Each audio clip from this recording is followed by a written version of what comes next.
So I have the honor of introducing Chair Selig. Apart from perhaps being our very first quantum regulator, who somehow manages to do everything, everywhere, all at once. He is someone who, it's hard to believe, has only really been in office for maybe 4 months, I think, since December 22nd, 2025. And in that time, of course, as we all know, he has been doing everything, everywhere, all at once.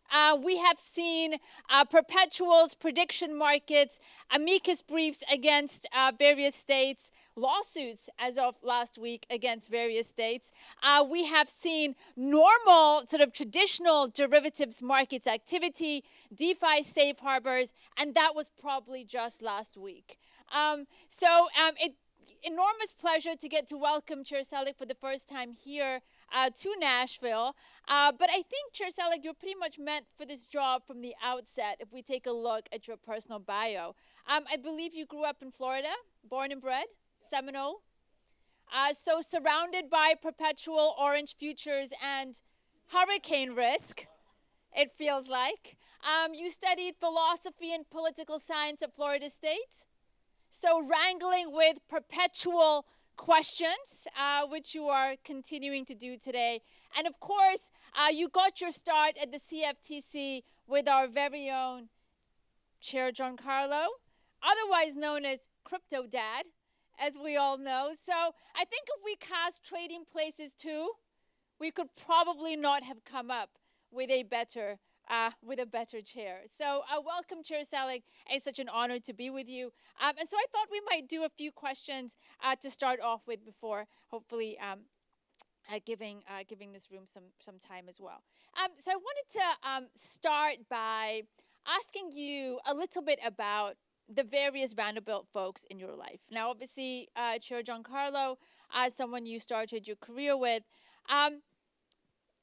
Now, of course, you're working with Chair Atkins, another Vanderbilt Law School alum. Now, both of you have managed to do something that has seemed, for the longest time, to be undoable, which is to bring the CFTC and the SEC in a regular dialogue and understanding. Now, that is something that for all of us in this room has really seemed incredibly difficult to achieve. And in past attempts, like just, Shad Johnson Accord, it has also taken a while to stabilize. So one question just to start things off, given the deep institutional implications of it, what do both of you hope to achieve through this? What do you see as being some of the challenges that this is going to pose for us? And how are you going to make it stick? So for the next 5 years, for the next 10 years, why do you think that this will last beyond the, next 10, 15 years? Well, thank you so much for that kind introduction, and it's great to be here with so many Vanderbilt alumni. Of course, you mentioned Chairman Giancarlo, as well as Senator Haggerty and Chairman Hill, and Chairman Atkins, I know will be here shortly. So there have been so many wonderful Vanderbilt alumni who've really mentored me and helped me along the way to help get to where I am. And the opportunity to work with Chairman Atkins, both at the SEC while I was previously in his office and chairman of the crypto task force, was really an incredible learning experience. And I both got to understand the building, what was going on in the SEC, and also got to really understand the chairman's vision and philosophy for making sure that the two agencies are harmonized. And he spent many years in the private sector with the SEC and the CFTC just failing to work well together, and saw the turf battles, and rightly decided that we're going to chart a different course working together. And that really started back when I was at the SEC, but it continues, of course, now that I'm leading the CFTC and pleased to work with him. And our harmonization philosophy is really simple, that we shouldn't have these gaps in our regulatory programs. We should work well together and make sure that we're comprehensively regulating the financial markets, whether it's derivatives markets or securities markets. And then, of course, we've got to have a more kind of synthetic, synthesized regulatory regime where the agencies work well together and can substitute compliance where it makes sense. So you have this kind of patchwork of regulations that are oftentimes duplicative, sometimes they're inconsistent, and we've got to make sure that these regulations are not conflicting with one another. So we entered into a memorandum of understanding probably about a month ago, and that really sets the initial groundwork for what we're going to be doing and working together. And it lays out certain principles and certain procedures for the staff, really, not just for Chairman Atkins and I, and of course I get to work with Commissioner Peirce and Commissioner Ueda as well, but also the staff to work very collaboratively together. There's a lot of joint surveillance work that can happen. We have with crypto markets and prediction markets and security-based swaps, so much kind of common ground in our surveillance programs, and so we've got to make sure that the agencies are talking to one another and surveilling the markets comprehensively. And then with respect to our actual policy work, we've got to make sure that our rules are consistent. So when you've got securities trading on a blockchain, there's going to be some nuances depending on the product, but we can't have a completely different federal regulatory framework for blockchain products in the security space and blockchain products in the commodity space or derivative space. So we're making sure our policies are consistent. We're making sure that we're cooperating in our surveillance programs. And of course, we're facilitating more of a collegial environment where certain staff might have pride of authorship on certain rules and regulations, but if they don't make sense across the board, we should knock those out and do something that's more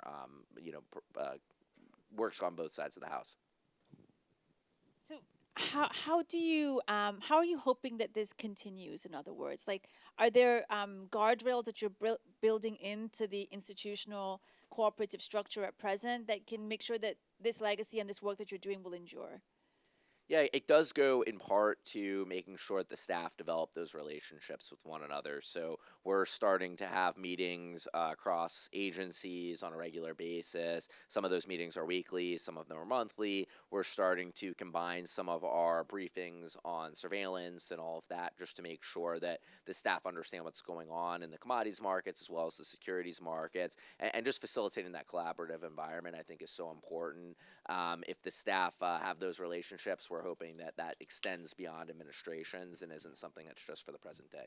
Wonderful. And sort of pivoting to your agency, the CFTC, as much as you're working with the SEC at present, pivoting to what the CFTC is currently presiding over, it really feels like the agency is undergoing another revolution in the scope of the activities, the way in which it's going to address the future. Prediction markets, perpetuals, blockchain, DeFi. There's a lot going on at the CFTC. And yet, of course, as we know, commentators have raised the issue about resources. In other words, not just staffing, but just funding, the ability to develop the surveillance systems necessary, the ability to develop the rulemaking sort of architecture necessary. So can you talk to us a little bit about that resourcing issue, given the enormous mandate that the CFTC is likely to receive under clarity, as well as just generally? Can you talk to us a little bit about where the resources are likely to go and how they're likely to develop, and do you need more?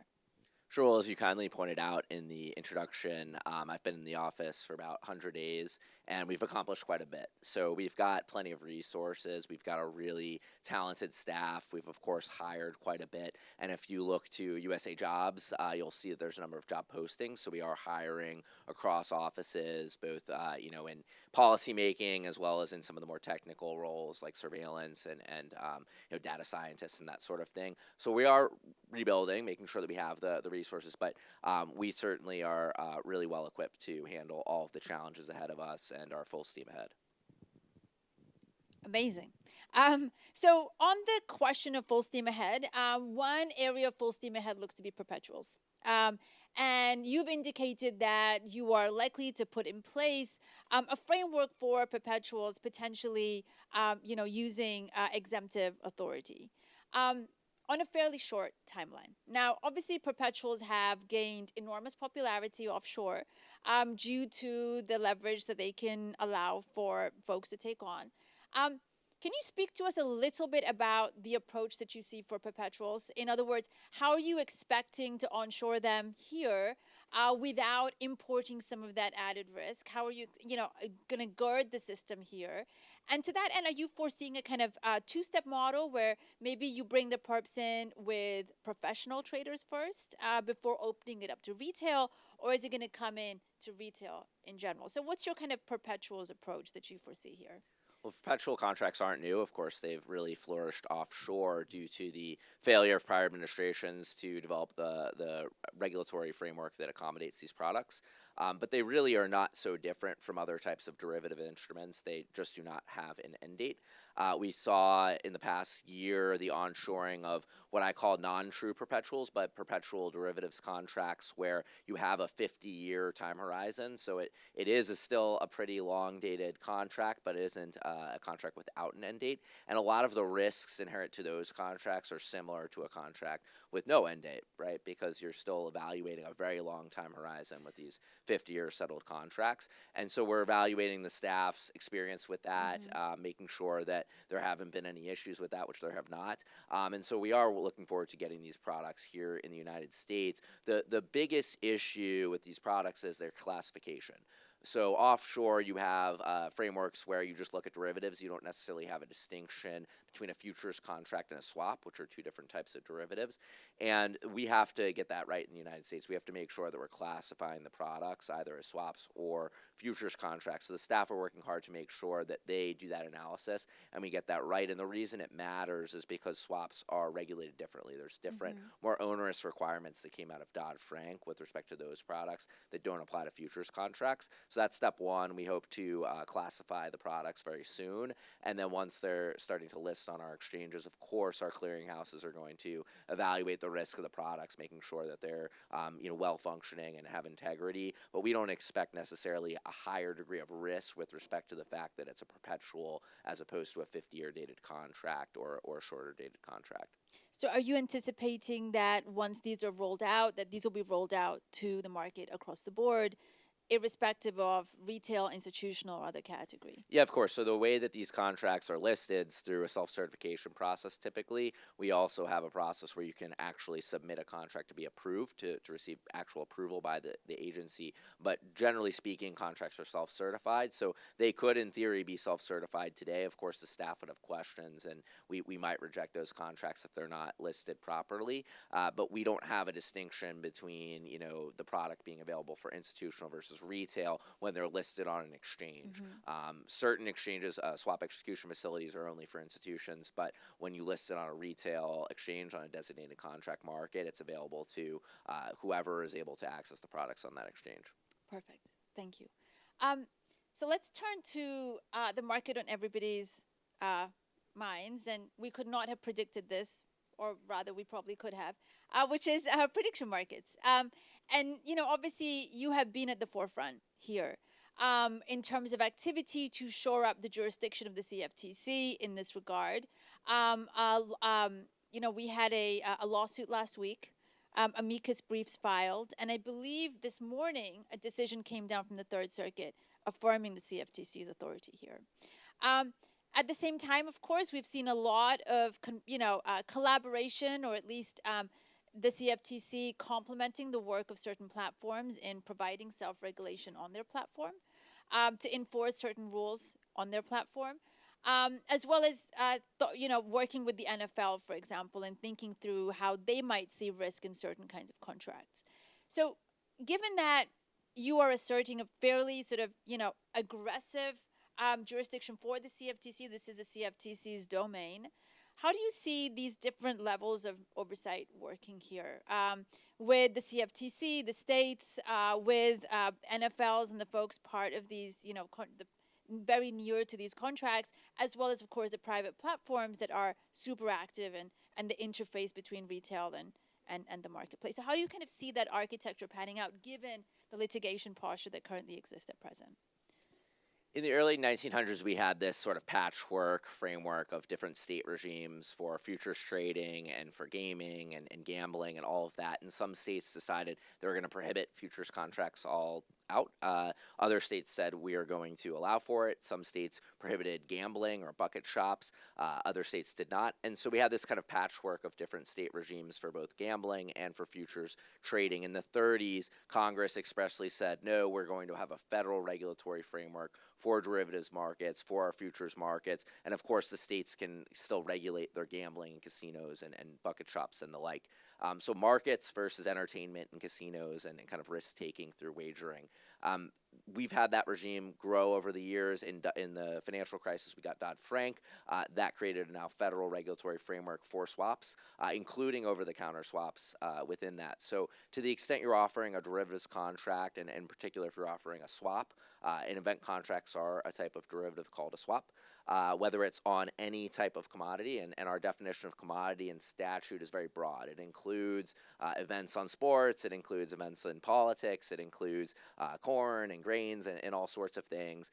It doesn't really distinguish between, if you're offering an event contract on grains, you're regulating that differently than an event contract on sports. Unfortunately, for so long, the agency has said we're going to be more of a merit regulator and try to prohibit certain classes of commodities or at least push against them. And the court said that's arbitrary and capricious. So if it's a commodity derivative, it is available for trading on our exchanges. The exchanges can self-certify those products so long as they meet our standards. And one of those standards, of course, is that it can't be readily susceptible to manipulation. So some contracts, we've put out guidance on, for example, sports contracts. If you've got an injury contract where someone could know about an injury and it could be manipulated, or someone could target and try to injure a player, there's a higher risk potentially of manipulation. So we vet that at the agency, and the exchanges vet that. You mentioned our relationships with the sports leagues. We find it very important to partner with the sports leagues to make sure that we have information from them about what's manipulable, what sort of risks they see, in particular, things like insider trading. They know who's on the teams, they know who's working for the league, and so on and so forth. So we need that information as a regulator, and we have that partnership now with Major League Baseball, and we're talking to all the other leagues, and we've encouraged the exchanges themselves to work with the leagues and not list contracts that the leagues tell them could be readily susceptible to manipulation. So it's really a group effort. We're making sure that we're surveilling these markets, policing the markets for fraud and manipulation, insider trading, and it's really this misunderstanding or misnomer that we don't have the same sort of insider trading authority as the SEC. We have a very similar provision in our statute, so to the extent that you have, for example, the trainer who trained an athlete and they know the athlete has an injury and they misappropriate that information and trade on that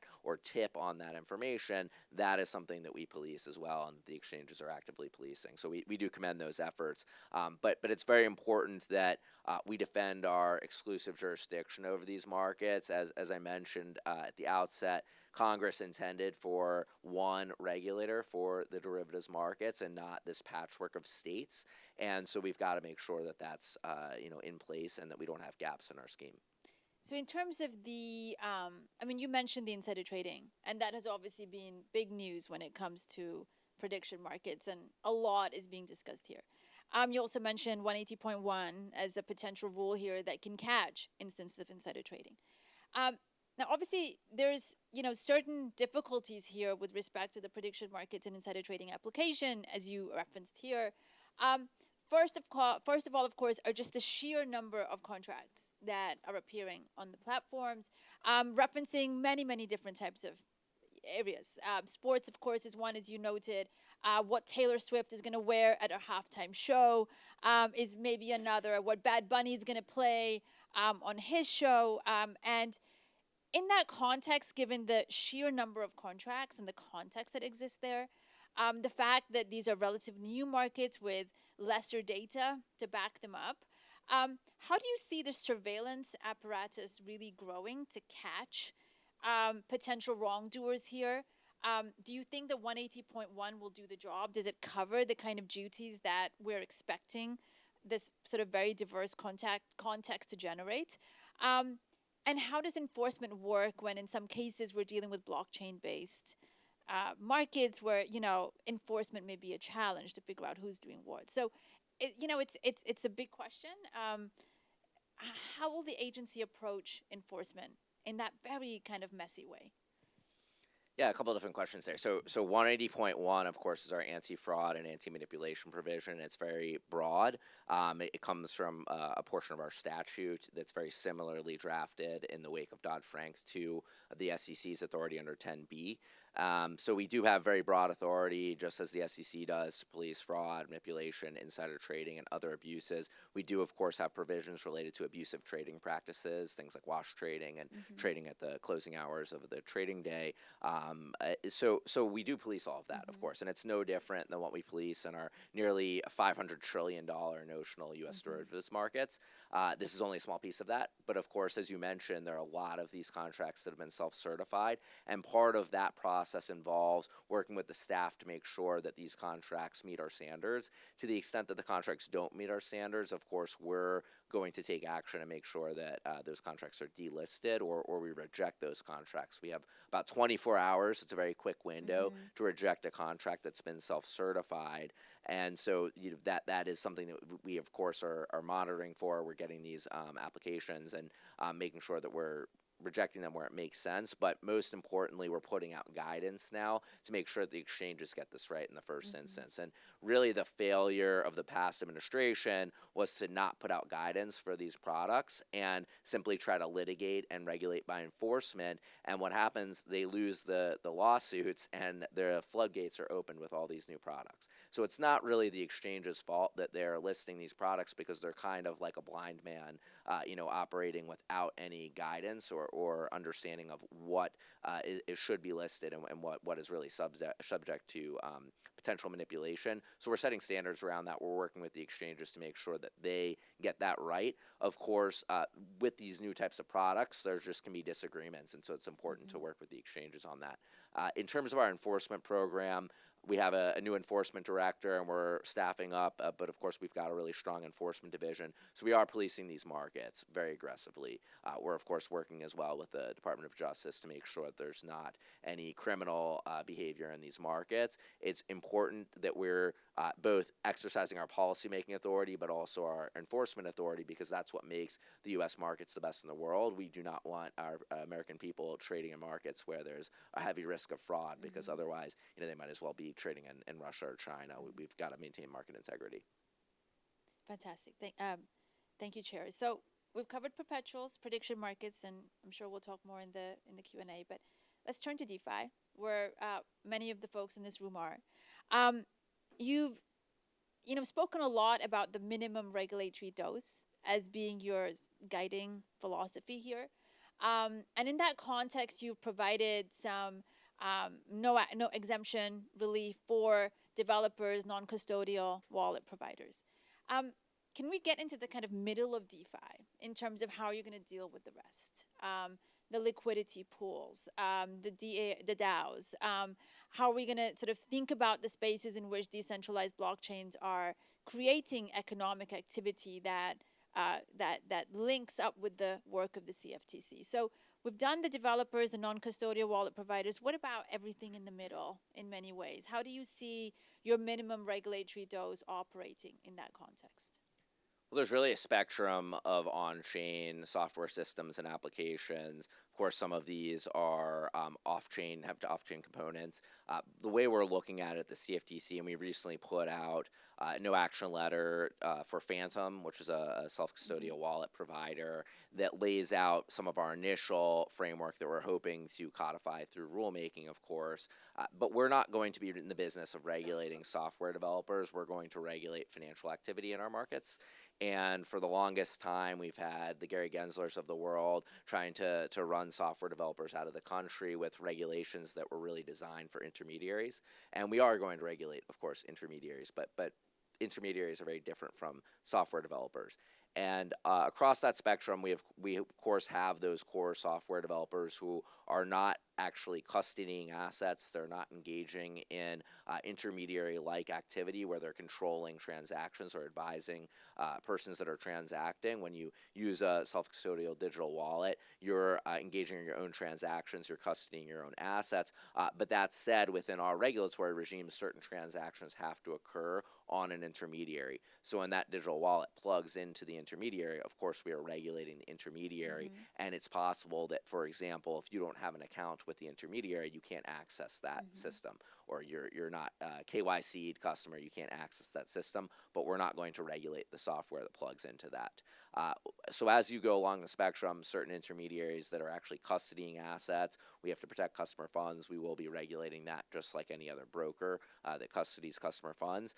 To the extent that you're engaging in trading advising activity, we of course regulate trading advisors when it comes to our derivatives markets. So same kind of rules apply. When we're looking at software systems like exchanges and clearinghouses, the real question is we don't want to force things into a centralized model for the sake of forcing into a centralized model, but we do have certain regulatory requirements that could apply. And so we want to make sure that we develop a tailored regulatory framework for some of these on-chain systems. That doesn't mean they don't have to register with us, doesn't mean that they aren't subject to regulatory obligations under our act and our regulations, but there will be purpose-fit rules and regulations. To the extent we have rules that are more prescriptive, we of course are going to reconsider that. But the Commodity Exchange Act is a principles-based statute, which gives a lot of flexibility. We've actually spoken to a lot of the exchange operators who want to develop blockchain-based systems and clearinghouses, and by and large, they've told us that there's not a huge issue in terms of having to modify things in our rule set or in our statute, but we're of course considering that. We have no action relief is something I don't love, but it is a tool we can use in some of the edge cases. Exemptions can always be used. We have very broad exemptive authority. So we are considering things like innovation exemptions to allow for more innovation within our framework to the extent certain rules are really ill fit for the technology. But the bottom line is, to the extent something's software and it's not required to be regulated as an intermediary, it's not required that you trade a product through an intermediary. We won't force intermediation where it doesn't have to be. We are evaluating as well. Of course, we have over-the-counter markets for swaps, and largely those are institutional, and that's because they can only be traded in with eligible contract participants, which is a very high level of sophistication. We have authority as an agency to reevaluate the definition of what's an eligible contract participant. So we're certainly considering that, and that might allow for more activity to occur off exchange on blockchain-based markets. But as things stand today, we're looking at software versus intermediaries and making sure our rules for intermediaries make sense. So, Chair, you'd mentioned on a couple of occasions. I mean, these are deep. This is deep work that you're doing here. And you mentioned a couple of occasions using informal tools like no action ledgers, exemptive relief guidance as being some of the key ways in which you're going to achieve like this very ambitious agenda and doing it incredibly quickly. But obviously, we're living in a world now with post Chevron deference.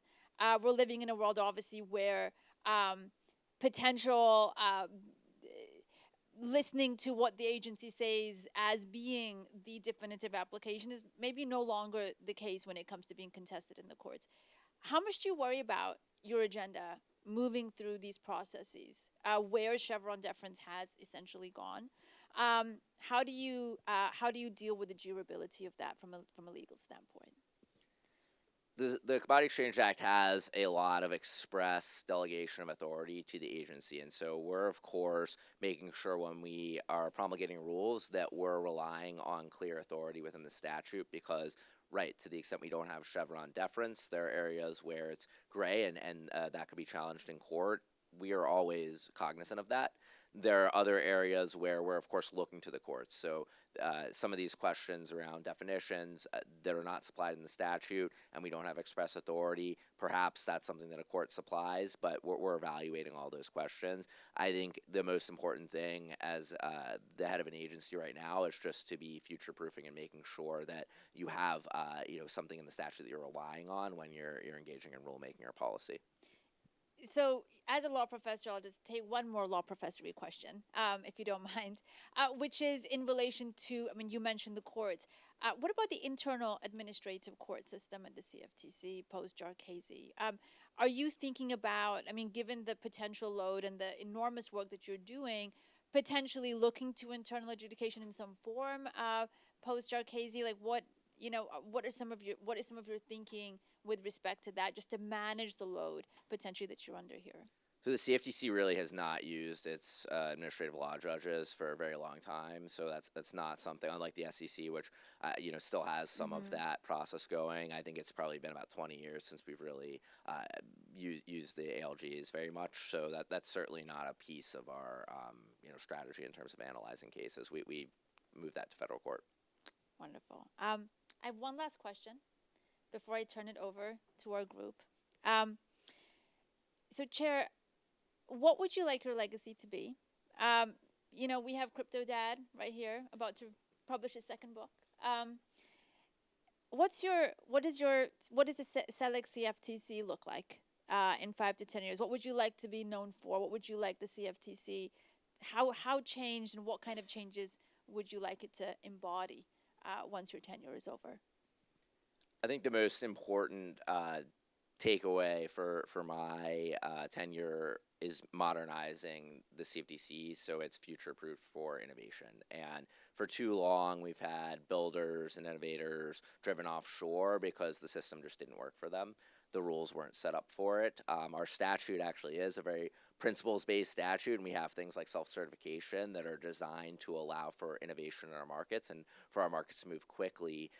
Derivatives really are these fantastic creative financial instruments where you can have virtually any underlying, which is part of the reason we're in a lot of litigation right now is because our statute's designed to accommodate trading in all of these really novel products like sports and politics within the same regulatory framework, within a single rule book. And it's important to me that we crystallize that we codify that, make sure that our rules really are in the spirit of our statute and don't drive innovation offshore, whether it's in prediction markets, in crypto, in AI, or whatever comes tomorrow. And so I think my legacy at the CFTC will be future-proofing the agency to lead in the next, for the next 100 years.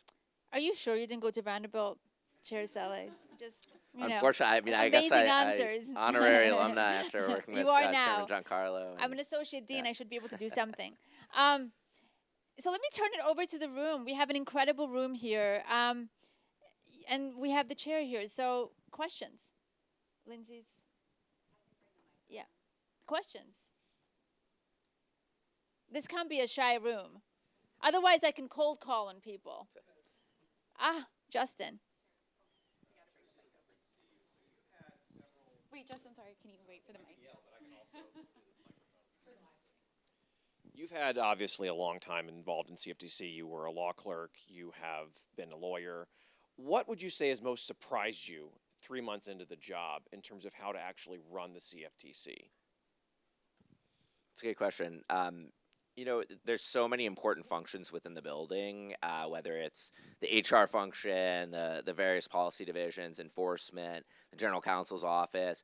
And you don't really appreciate that as much as a lawyer when you're thinking about the policy issues and the nuances of things like the Jarchese case and Chevron and Loper Bright and that sort of thing. So that's been a learning experience for me, and I've really enjoyed the opportunity to get to work with so many talented staff throughout the building and make sure that each division is really functioning well, because whether it's surveillance or enforcement, these are really important functions, and it's not all just about getting our lawsuits out there and putting out new rulemakings and no action letters. There's so many of these just day-to-day tasks within the building that have to be done right, or we could have a real financial crisis. Any other questions?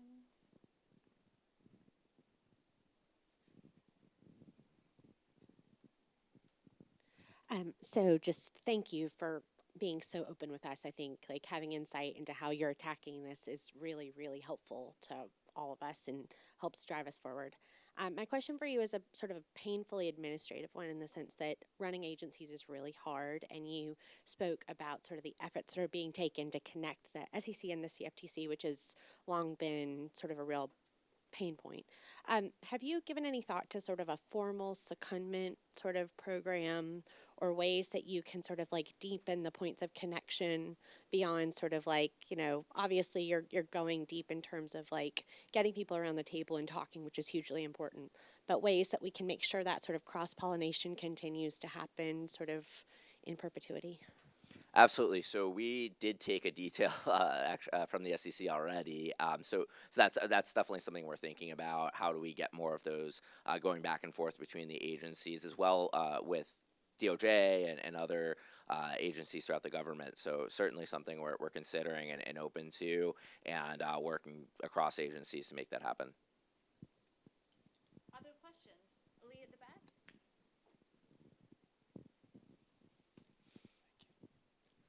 Mr. Chairman, good to see you. And I think, just as an aside, I think you're doing great work, obviously, but you did great work at the SEC too. So I think the stage is set for that good relationship there. The question that I wanted to ask you was, how are you all at the CFTC thinking about systemic risk associated with prediction markets? Well, of course, it is a very small portion of our nearly 500 trillion notional derivatives markets. So whether there's a systemic risk there, we certainly haven't seen that in our surveillance function, but it's definitely a market that we're considering and monitoring just like any other. And there's a broad range of these different types of products. We see products in sports and politics, in current events and geopolitics and culture and all of that. We've seen a lot of these products as well offshore and even broader areas. So we're monitoring all of it, and we'll consider the markets like anything else. But thus far, we haven't seen anything that rises to the level of a systemic risk in the same way of, for example, a credit default swap market. Anybody else? Any other questions? Okay. Sorry, we only have 2 mics, so I'm getting my steps in for the day. I was wondering if you could share your thoughts on perps on DeFi exchanges in particular. So this is always the question, right? We're taking this as a step-by-step process. We're going to start with on exchange perpetual products. We've clarified aspects of our on-chain strategy around, for example, if you're subject potentially to introducing broker regulation. We've got this phantom no action letter now that clarifies where software developers fall along that spectrum of registration. But our futures contracts and swaps, when they're offered to retail participants, have to be on an exchange that's regulated by the CFTC. Now, we certainly do have broad exemptive authority and no action authority, and we can clarify, as I mentioned, the eligible contract participant definition further. That would be something we do, of course, with the SEC, since that is a kind of a term of art used in both statutes. But we're thinking about it. The first step is going to be on exchange, and then we'll think through, not just for perpetuals on chain, but other types of on-chain derivatives, what that'll look like, to the extent that on-chain means a system that's blockchain-based but is registered with us. That's a different story, and that's definitely something that we're working with participants to make sure we get right here in the U.S. We have a number of exchanges that are looking to use on-chain systems to execute trades, as well as on-chain systems to clear trades through a clearinghouse, and register with us to do that. So that's absolutely something we're open to. But when it comes to things that are unregistered and operating in the over-the-counter space, our markets are really designed for on-exchange trading. We're very open to those structures, but we have to think it through, and it's not going to be a day. Well, I guess we're on day 100 and something, but it may not be in the first couple hundred days. Chairman Selig, appreciate your candor as always. I have a couple questions. So you mentioned the use of on-chain protocols by existing registrants. Is that something that you're going to coordinate with the SEC? And then CME is launching single stock futures. There's a lot of interest in the on-chain ecosystem around perpetuals based on securities, tokenized securities. Is that another area where you are coordinating with the SEC in terms of perpetuals on tokenized stocks?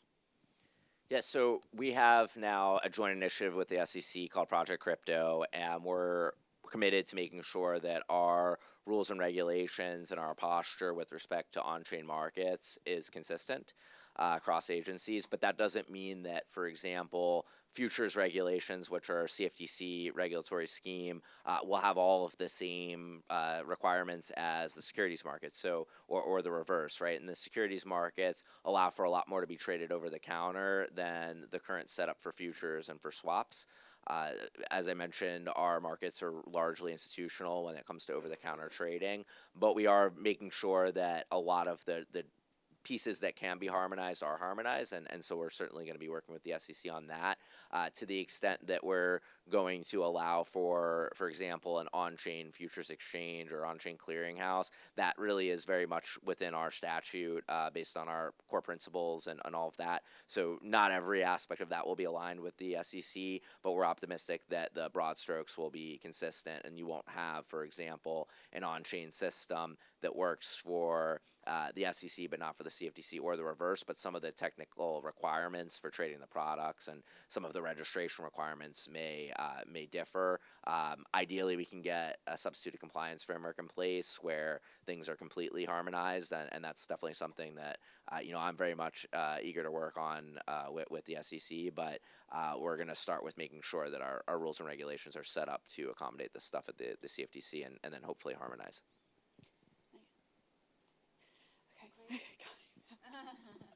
Poor Lindsay.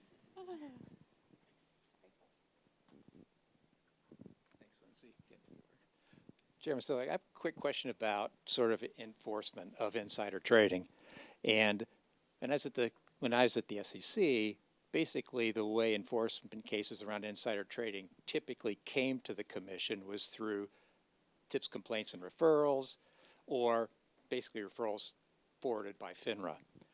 I don't know how the SEC mechanism works for enforcement, but in the context of insider trading, how would you identify insider trading cases in the context of prediction markets? And do you do anything internally, or do you kind of have a market participants inform us about potential problems? So our exchanges are the first line of defense. They're self-regulatory organizations, and so they're monitoring and surveilling the markets. And of course, they're taking information in from their traders, and so they understand, for example, if they're a directly intermediated system where you don't have a broker in between, they're analyzing their customer base, or they're working with their brokers who've done the same, and they're surveilling that and bringing actions. Kalshi recently brought a few of these actions for insider trading. Then the CFTC comes into play. We're also surveilling the markets, reviewing trading activity. We can issue special calls. So if we see unusual activity in the markets, we can send out kind of a notice to traders and making sure that we're getting information we need to police the markets. Another piece, of course, is working with the leagues. The leagues have special information about players and teams and members of the leagues, and they may have investigations ongoing for potential insider trading or fraud or schemes. So there's a broad range of places where we're getting information and we're constantly monitoring. And then our enforcement division, of course, is also talking to the Department of Justice, who has its own program for surveilling and bringing in information for cases. So all that's to say, we're a cop on the beat, and we're making sure that we're policing the markets. And it's somewhat similar to the SEC, but the nuances of some of these cases are different. There's no question there, but you have the same kind of notion of the case law that we're relying on, and same kinds of principles that we're looking for when we're administering our statute.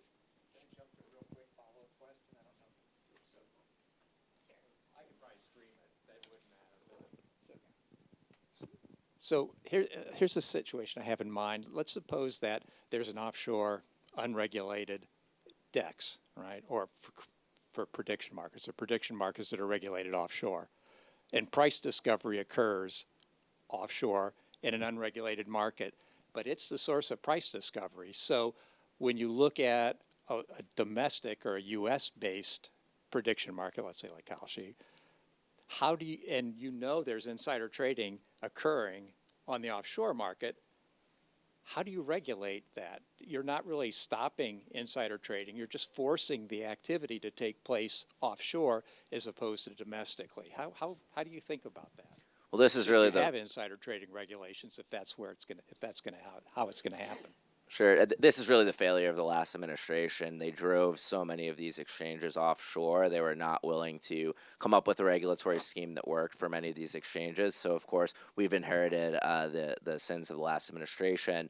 We're policing offshore in the sense of we're surveilling these markets and making sure that, of course, if there's unusual trading activity happening there, we're monitoring for that, and we are able to work with local authorities in these foreign regimes so that they can enforce their statutes, which oftentimes apply to these platforms, despite some of them operating without any sort of registrations in place, and others are registered, of course, in foreign regimes. So we will continue to work with our foreign counterparts in different jurisdictions to make sure that our markets are policed holistically across the globe. So, Chairman Selig, I think we've run out of time. I'm kind of looking over at Chris over here just to say how proud you feel, or, you know. Of course.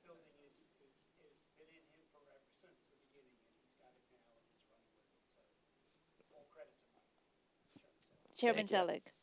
Chairman Selig, thank you so much for being here with us today. It's an incredible conversation, and we're so grateful to you for making the time and being so open with us this morning. So thank you so much for coming, and you are most definitely an honorable Commodore from now on.